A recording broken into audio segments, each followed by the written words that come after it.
Hey guys, talking about the Savur Rods Rod Saver. If you're like me, and I'll show you a clip here in a second, sometimes your rod goes in the water. And maybe I'm the only one. It happened at a lake with Tyson. Lost my rod once, luckily got it back. Second time, not so lucky.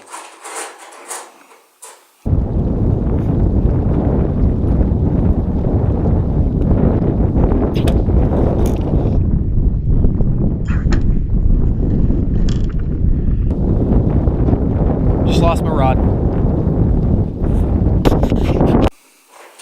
I was too late. Show us how it works. So here's what we got to do. We got to cut this blank off right here, okay? Because this is what's going to go on there. We're going to cut this blank off.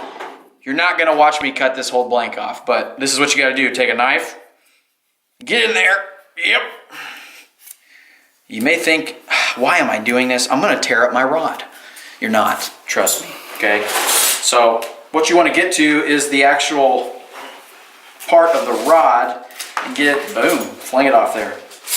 So you see what we're trying to get to there. Okay, that's the actual rod blank. We're trying to get all that foam stuff off there so we can put this new blank on. Okay.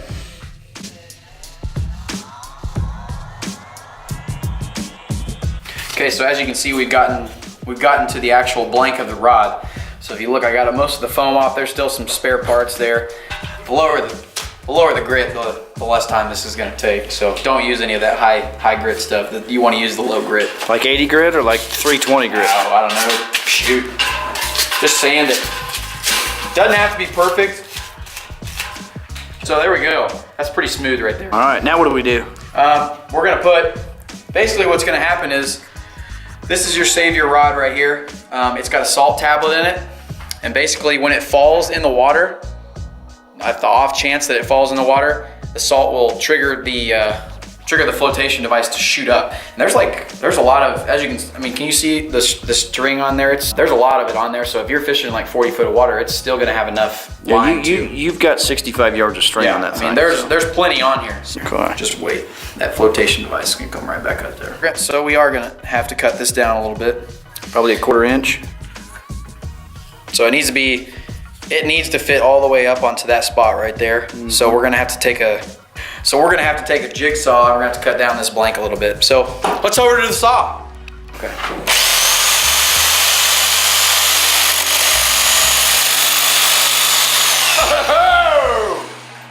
Woo! That's how you use the jigsaw, folks. Right there, cut that blank down. Now we're about ready to put our Savur Rod Saver on. So after we get that done, got some stray fragments here. We're gonna sand that down a little bit more. You may have to use your knife and cut some of it off. So we got it, it's nice and clean. Should fit on there. Let's see. In the meantime, boom, we got a nice fit. The next thing we gotta do, look how loose this is on the rod. So even if we epoxy that on there, it's gonna be too loose. So we gotta get some tape and we're gonna wrap it around the graphite to make it a little bit more of a snug fit on there, okay? We like to use electrical tape for 2 reasons. One, Lightning. you never want. That's good. That was a good one, right? All right, so we got the tape on now. Austin's mixing the epoxy. We're just gonna thread this thing with epoxy, put the thing on there. Not gonna take a lot, but you'd rather have almost a little too much than too little of the epoxy. So we're just putting the epoxy on the tape here. What you want to do is try to get an even level all the way around, so when you slide your Savur rod on, you've got it touching on all sides. Yep. And they come in a bunch of different colors. I'm going to use the chartreuse neon green one, whatever you want to call it. It's going to slide right on there. And then what you'll do is push it as hard as you can up to the butt. Boom. So look at that. That's perfect. That's actually a that was a really good fit there. We're gonna let this dry for a little bit and then we'll get back and we'll screw this thing on and we'll be done. All right, so we got it on here. The epoxy's not dry. It takes quite a bit of time to cure the epoxy, but what you gotta do is you gotta take a screwdriver and you gotta screw this little screw down until this blue is all the way into basically until the green touches the black. Until it gets all the way there. So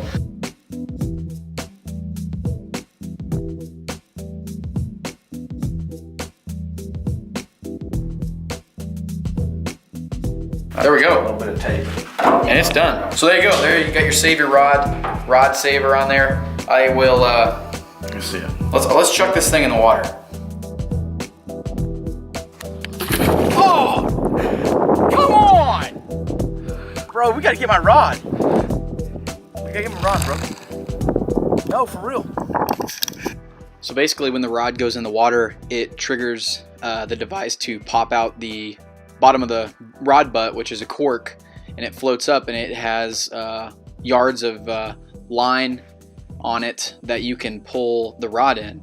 It's easy to see. It makes it easy if it's cold water and stuff. It's easy to pull it up and in, and then you just wind it in until you get all the way to your rod. And man, when it happens, and it doesn't happen very often, but when you do accidentally have a rod go into the water, this device really makes it so you can actually save your rod, which is why it's called Save Your Rod. So it's a really cool idea.